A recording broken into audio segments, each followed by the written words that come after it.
जैसा कि हमारे साथ ये वाक़या पेश आया कि इकबाल मंडी शाह आलमगीर में डकैती की वारदात हुई, जिसमें 13 से 15 दुकानों के ताले तोड़े गए उन्होंने, तो जिसमें तकरीबन 15 दुकानों का नुकसान हुआ गया।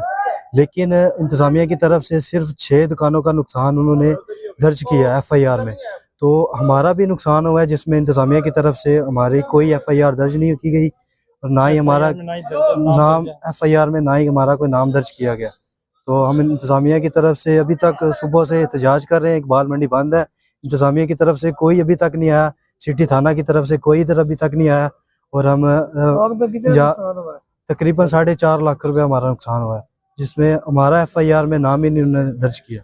टोटल नुकसान 40 लाख से ऊपर हुआ है और सिटी थाना वालों ने सिर्फ 28 लाख का उधर नामजद किया। तो हम पंजाब गवर्नमेंट से और इन सब से अपील करते हैं कि हमें जल्द से जल्द हमारी